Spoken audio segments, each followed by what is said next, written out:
Hello and welcome to Awakened with Lea, the next chapter. I'm your host, Lea, and this show is about bringing to the forefront diverse guests who have experienced adversity and major or minor transitions in life so that we can provide our viewers with courage, confidence, and tangible tools to navigate any challenge in life with the lived experience and wisdom of our guests.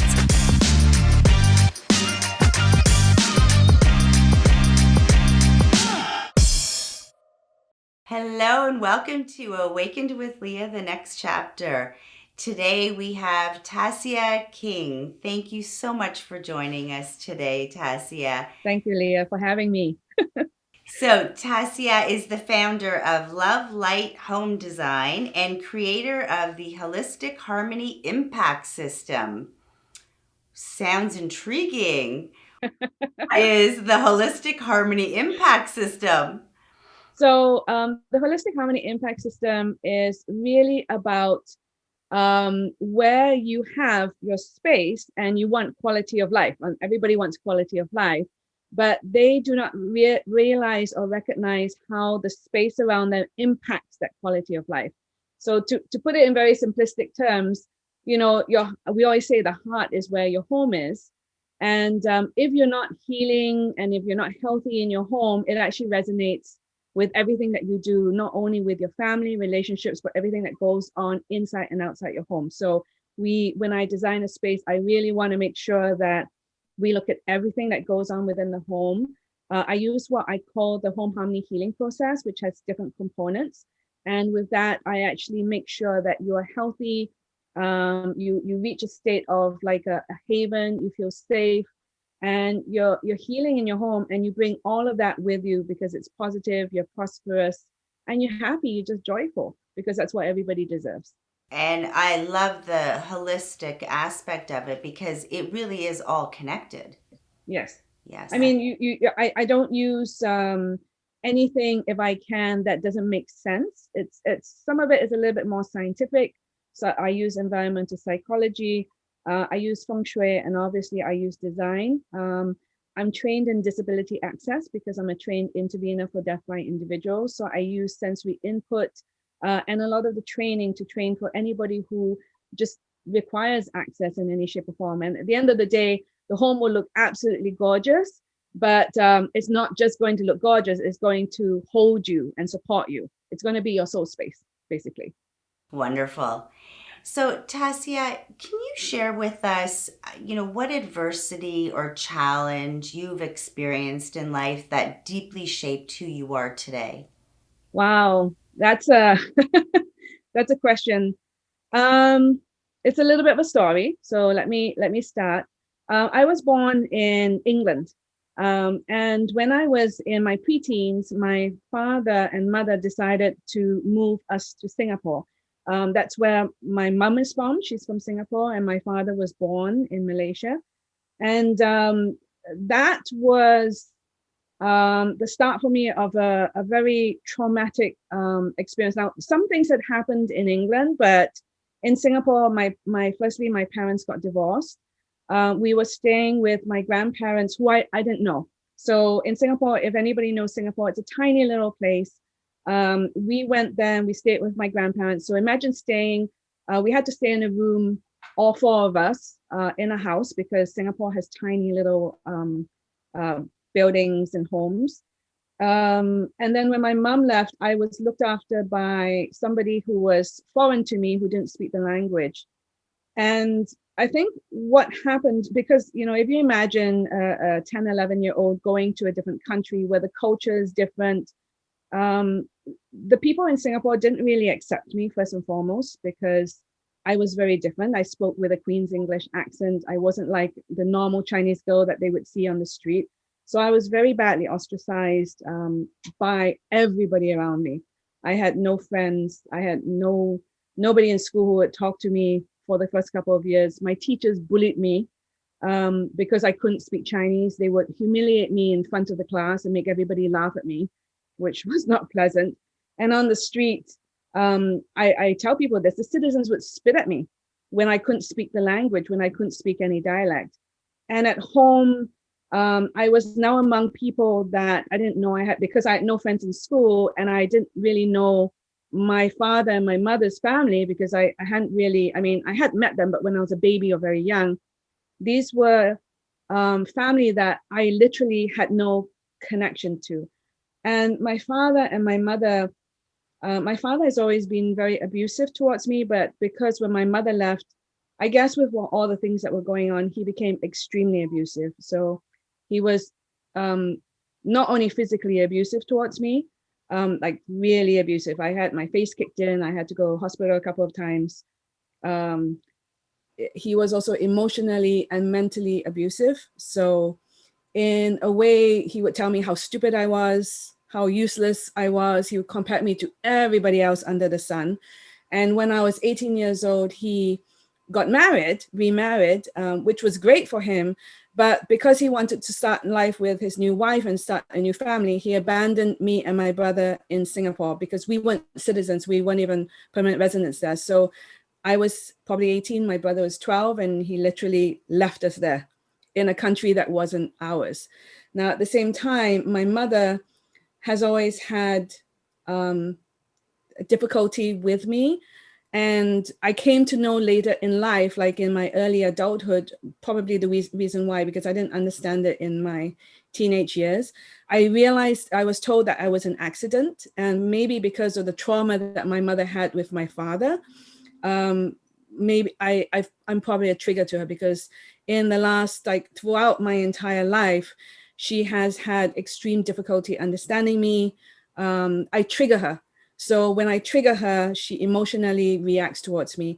So I give you an example. When I was in my 30s, I told her for the first time, like that I loved her, and she couldn't handle that. So I had to leave the house because she asked me to leave so that she could handle it. So throughout my years, especially during my teenage years in Singapore, I had not only chaos, I had a lot of abuse going on around me. Like I could do nothing right. Everything that I did was wrong to everybody around me. And I only had just friends, but I had no adults in my life who were role models. I had nobody to turn to for support. I only had people who were peers, and I guess peers aren't exactly the people that you would turn to for support in that way. I guess it was a hug in a way that I at least had somebody there. So that was the difficulty, I think, for a long time. And I think the biggest thing was that I never even realized that I was being abused because everybody told me it was my fault. So I mean, looking back on it now, I get emotional about it, but I know for the longest time, I was numb to the world. And I have had to, in all forms, really learn how to love myself and understand where I stand in the world as an individual and have a voice. I can't even begin to imagine how hard that must have been for you. And you mentioned that you weren't even aware that you were being abused. How did you, maybe looking back now, how did you see um, how it was playing out in your life as far as coping mechanisms? I actually don't really know how I coped. I just lived, if that's the way. But I lived in a state of absolute, if I really look back on it now, I lived in a fear, like with fear, with a lot of shame. I was constantly terrified. I remember like nothing was safe. Nobody was safe with me. So because I had literally nobody to turn to, um, I went very much inward. So the only people that I could turn to were friends. And the reason why I say I didn't realize that I was abused, because that was my life. It was everything that I knew. And I didn't know that it could be otherwise. You know what I mean? I didn't realize that on the outside that other people were not going through, well, maybe I did realize in some form, but I just thought that other people were going through things that was similar to me because this was all I knew. Yeah, and you And can't it didn't change what, change. yeah, you So, can't change what you don't know. So when yeah. you say you went inwards, what did that look like for you? Well, I'm a pretty happy, extroverted person. I know I talk a lot and I'm positive and I'm one of those vibes. And I think if I look at, I compare me to my brother. He's 6 years younger, and his formative years were mostly in Singapore, but he has gone down the path of being extremely angry, like a very angry individual, very upset with the world, very cynical. For me, I think I went in a very different direction, and I attribute that to the fact that I have a pretty positive personality. I'm very chirpy naturally by nature. When I say I went inward, I wouldn't talk to people. I was terrified of talking. I know that my mother got a little bit scared when I was about 12 or 13 years old, because I was getting beaten way too much, and she didn't know what to do because she wasn't in the house with me anymore. So she actually found a family counselor for me to talk to try to get me to talk about it. I mean, I could talk about it to somebody who was a stranger and air my heart or how I was feeling, but that didn't really help me when I went home, because that was maybe once a month sitting down with somebody for an hour just talking about it. But that individual couldn't help me.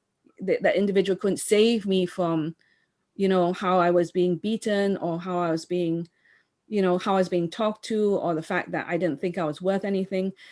I think it's, in real honesty, it's kudos to me for not thinking of going down another path. And because I was in Singapore, in that country, there's no drugs. My family was very rigid. So I was very disciplined because I needed to be. I had no voice and I could not do anything otherwise. So that was probably what saved me, because you can't do drugs, you can't do anything. And I was terrified of doing anything wrong already. The only thing that I probably did was try and run away. And I ran away with a basket of eggs. I don't know why. Not that the eggs would last me very long, but that's what I tried to do.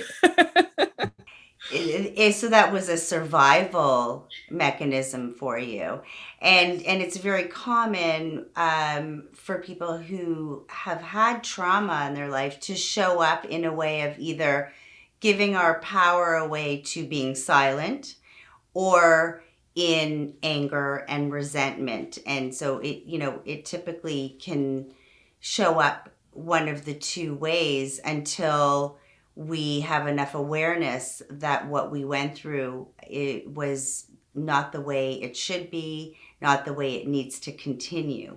So at what point would you say you recognized that it didn't have to be that way and that you could start your journey of healing? Well, not until I was in my 30s. Like I went through, I remember when my dad left, I was, it's like when my mom left, not left us, but left my dad, I already felt abandoned. So we had already moved from England to Singapore, and I was in a country that nobody was accepting me. And when my mom left, it was like, why? And when my dad left me and my brother, it was even worse, because it felt like I was constantly either having to leave or I was being left. So when my dad left, it was more of a struggle of trying to find myself. I mean, as an 18-year-old, you're about to enter young adulthood, and you are about to find a way to be an individual. But for me, it was an even bigger struggle, because I didn't know what it was to be an individual at all. I didn't know who Tasia was. And my mom was having difficulty because we went to stay with her, and she had to work 2 jobs to keep us there, because she needed to keep us in the country. I mean, we were too young to go anywhere. If goodness forbid, we were told to leave the country, where would we go at 12 and 18 years old with no parents? I mean, we would have had to go back to England. But my father was now in New Zealand, and my mother, I don't know whether she was even capable of going back to England. So I think she was terrified. I had no idea. I just didn't have a mother at home, and she was not communicating with me at all. And my brother was acting up. So for me, at that point of time, it was more about me just trying to live as an individual and find some form of identity.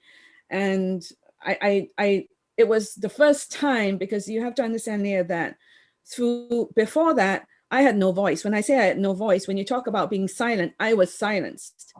I was not allowed to show any emotion, any care. I wasn't even allowed to cry. If I cried, I was beaten for crying, because they would tell me, why are you crying? Like, you're not supposed to cry. So I could not express myself in any way, shape, or form. And I did jump between anger and trying to rebel.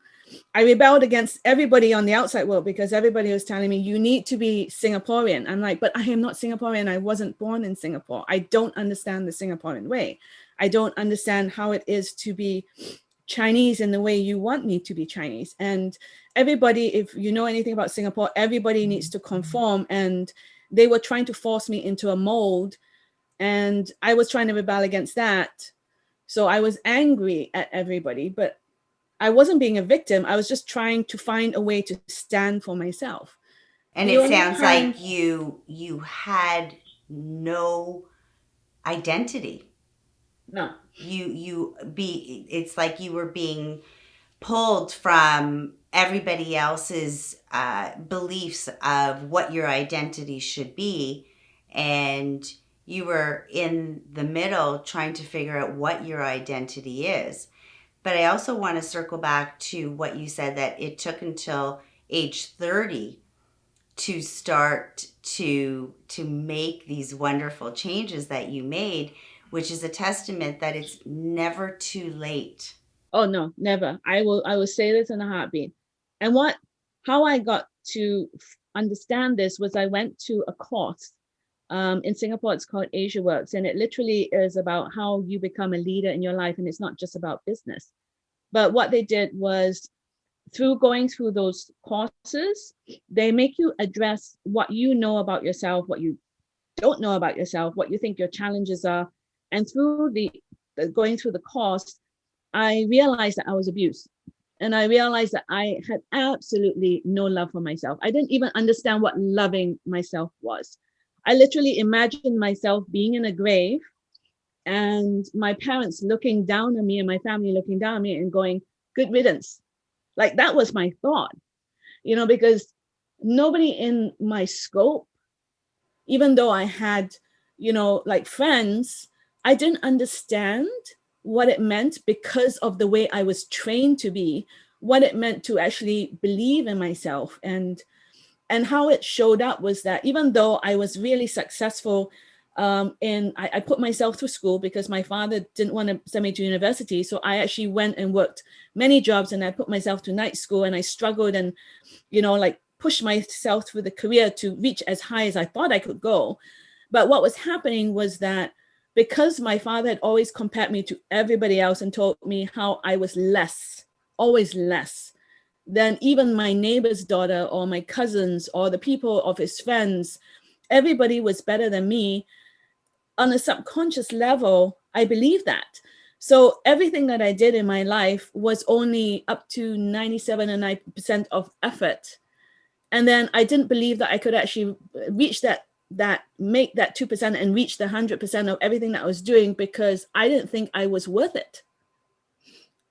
And when I actually realized how abused I was, and that this was absolutely not true, that's where I started the journey of trying to heal myself. And I was like, Tasia, no, I'm not going to. I mean, at first it was like, what? I was actually shocked, right? Because I had no idea. I mean, imagine going through 10 years of adult life knowing that. But it represented itself in the people that I knew, in the relationships I was having. Everybody was treating me that way, and I didn't recognize it. And when I recognized it, I started taking steps to change that about myself. And it's been a journey. It sounds like no matter how many successes you had, because I mean, inside you had this fireball of motivation and determination, and your intentions were in the right place. But it sounds like no matter how much success you had, that core belief that you were not enough and that you cannot reach the same level as others that that belief was brought onto you. That core belief, it sounds like it was stopping you from reaching that next level. So my question is, how did you have to shift your beliefs to overcome these challenges that were being brought to you? Well, first I had to recognize that there was an issue. And how I recognized it was, I met my husband in Singapore. We were not yet married. He's Canadian, he's Chinese Canadian, and we came back to Singapore and, we came back to Canada. And here I was working with the Canadian Hearing Society, and I was telling one of the interpreters one day about one of the situations I had been in where I was being abused. And she started bawling. She was like, and she said to me, "You're just standing there and telling me this about how you were so badly beaten, as if it was happening to another individual. And it's like, you're so distant from it." And I was like, wow, I didn't even realize that I was doing that. Because remember, I had just found out that I was abused. And from there, what I did was I started firstly going to see a counselor. And for the first time, I actually cried about my abuse. I had never, ever, ever cried about my abuse before. So it took for me allowing myself to work through fear, firstly, because I was terrified of even feeling this.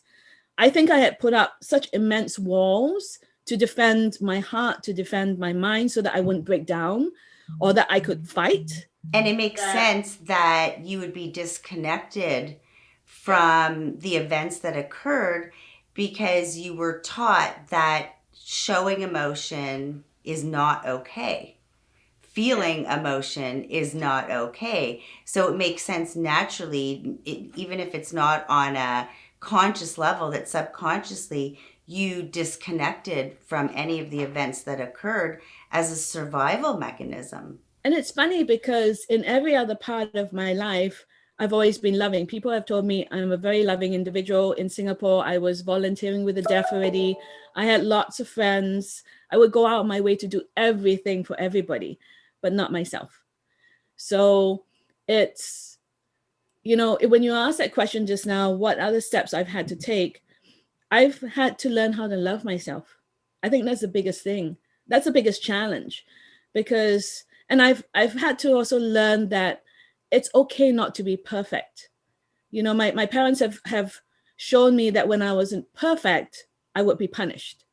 And I have had to understand that it's okay not to be perfect. It's okay to just be Tasia. It's okay to have a voice, to stand my ground, and to speak up for myself. And it's hard. I remember one of my soul coaches asked me to stand in front of the mirror in the morning and tell myself I love myself. And that is one of the most difficult things I've ever had to do, to stand and tell myself that I love myself. It was so uncomfortable. So how would you say acceptance played a role in your healing? Because when I accept what is happening, I'm no longer a victim. I refuse to be a victim to my circumstances. Yes, I mean, this has happened in my life. I cannot change my past, but that doesn't mean I cannot change my present. And that doesn't mean I cannot change my future. If I remain a victim to whatever happened with me, then I will be living in my past. And I'm not going to be brave. I'm not going to address all the terrifying things I have to address that encompass it, because when you're not a victim, you have to fight the fight. I have to fight for myself. I have to stand proud and true of myself. And to me, that means everything to moving on. It means everything for the work that I do and the stand I want to take for not only myself, but everybody that I work with or comes into contact with me. Because, the biggest fight that I want is through the journey that I have, that it has to be a learning. What have I learned from this? And to take from it just a learning. It's okay. It's fine now. I'm going to be okay. So it sounds like you stepped out of looking at what's wrong and looking for what's right and using your past experiences as clues as to how to align yourself with your values and what you want and what you don't want. Yes. That's very powerful in stepping into that self-love role and being able to be a leader where we lead ourselves and are able to involve everyone around us to bring them up to that space where you're at, that energy level where you're at, and then it's co-creation at its best. And I say this, I find that most of my clients are hurting. Something about them is hurting. And it may sound ironic that I'm actually grateful for the experiences, because when I'm talking to my clients and I feel their pain, I truly understand it. Because if I had not gone through that pain, how would I help them? How would I support them? How would I get them to where they envision they want to be in their struggle without me having learned from my challenges to, walk with them and partner with them, bringing them forward? I wouldn't be able to. So I am grateful. Can you give us an example of how you bring your past experiences into helping your clients in the home? Well, there's so many. A lot of my clients may have, say, for example, I just spoke to a client yesterday where one of the parents and one of the children are not exactly on good terms, and the relationship isn't there, and the home is not cohesive. And obviously, because the mother is in the situation, what does she do? Because she's torn between two individuals. Sometimes it's about saying, okay, if I were this individual based on my experience, based on something, say, for example, I feel abandoned or I don't feel deserving because, there is a story. And the story may not be true to both individuals, but I can speak to the fact that at least for the child, this is the reason why they may think this is a story and it's impacting the relationship, and let's work around it. So it enables me to work with, say, for example, the parent and the child into how to take steps towards healing, and respecting, showing the parents how to respect and show dignity to the child, because sometimes that doesn't occur. On the other hand, because I've been divorced before, I have a lot of individuals who have gone through divorces and who are feeling lonely, terrified. They don't know where to walk. For me, it was terrifying because being in Singapore when you are divorced, it's very difficult. People have a certain perspective of you. What's wrong with you? Why couldn't you figure out how to, stay in your marriage? And I just probably recognized that I wasn't, because of my opinions, the way I am, I probably wasn't a good fit for many Singaporeans because of their conservative nature. But, showing an individual how to walk forward, how to step out of the loneliness, how to bring love to themselves in a place where they feel benefit of, support around them. Or, when in divorce situations, you lose friends, you have people perceiving you and judging you in certain ways, and you can turn that around. You can do that. So it sounds like you create a lot of awareness of the possibility of different perspectives other than what they're bringing within their environment, especially in these days where everybody's at home and the challenge is figuring out all the different personalities and working together. So you're offering different perspectives, and you're neutral when the neutral individual that is offering the different perspectives, but by creating some awareness, then all of the clients that you're working with are able to step into a new zone with the people that are around them, that ends up being far more harmonious than what was. And that's a huge gift. Well, if you think about it, I give an example of, say, for example, a lady who has just gotten divorced. And if she has been a mother, then she's given her all to her husband and her children. And now she's by herself and she probably wants to set up a space for her children as well. but she's going to find her own style now. She's by herself, and she's thinking of doing everything for her kids. But I always say, what about you? You can give all the love you want, but you also have to give love to yourself. So let's set up the space for all of you, so that all of you love the space. And I've had clients come back to me and say, I don't know what you did, but I feel so safe in my place now, and my home now represents me. I don't know how you did it, but it also represents my children, and my children are proud of the space. Sometimes it's just about I come back to the fact that because I wasn't respected, respect and dignity stands for every person that I work with. It doesn't matter who I'm going to work with. And I have to respect them, because the home is such an important place. It's your own private haven. It's a place where you go to for everything that you need to do, that I have to respect you in that space as well. So let's set it up so that it speaks to you, it comforts you, but it allows you to be positive and motivated and feel the joy that you would want with everybody that comes into that space, no matter whether they live there or not. So it sounds like you are helping them break through any fears in order to be able to take the action that they'd like to take, whether it's creating that space or allowing them to have self-compassion and saying, it's okay to take care of yourself. Because ultimately, when we take care of ourselves and we're in a good relationship with ourselves, then we can have wonderful relationships with others and be in great relationships with people around us. Well, people have always said this. I mean, it's a saying that everybody knows. You cannot love others until you love yourself. So if you're saying that you're loving somebody and that doesn't represent how you're loving yourself, then what is that you're giving somebody else? Right. And if you are living in that space of fear, then the action that people take are not aligned with what they actually want. So you're creating this space, and it's a space that you've been there. So you're bringing that to the table, and you're bringing that energy to people, and they feel that energy from you. And so you are giving them that space to break through any fears, so they can take those baby steps into action. And then you also create the environment for them. So it's like they envision what that space would look like. You're giving them the okay to say, it's okay. I allow myself, to have my own space.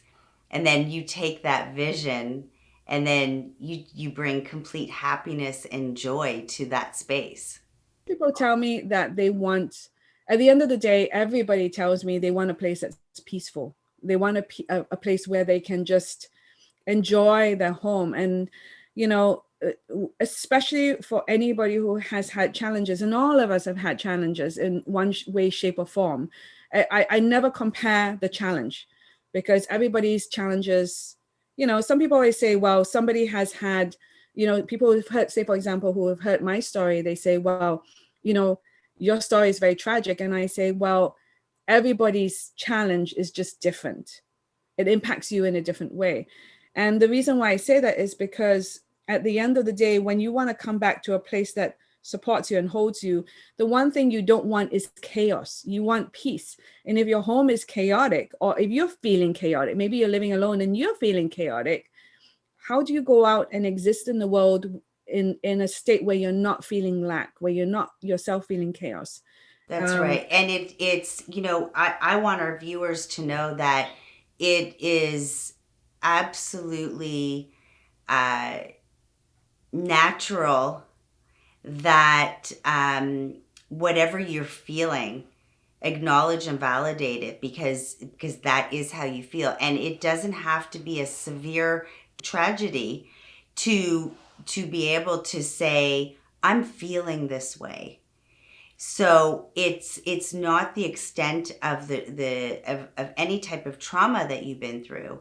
It is, I feel this way, and it's okay that you feel that way. So now what are we going to do about it? So we want to acknowledge those feelings in order to be able to move forward, because if we push those feelings aside and they're not dealt with, then it shows up in other areas in our life. We might think for a while everything's okay, and then it shows up later on.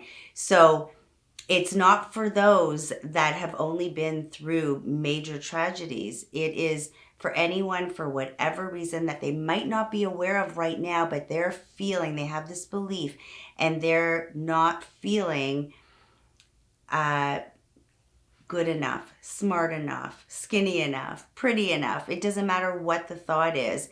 But the point is that you're normal. We all feel one way or another. And the big point is that there are other perspectives, and we tend to look for evidence, according to our beliefs, and we find it. But if we were to shift our belief, even before we believe it, we end up finding evidence towards that.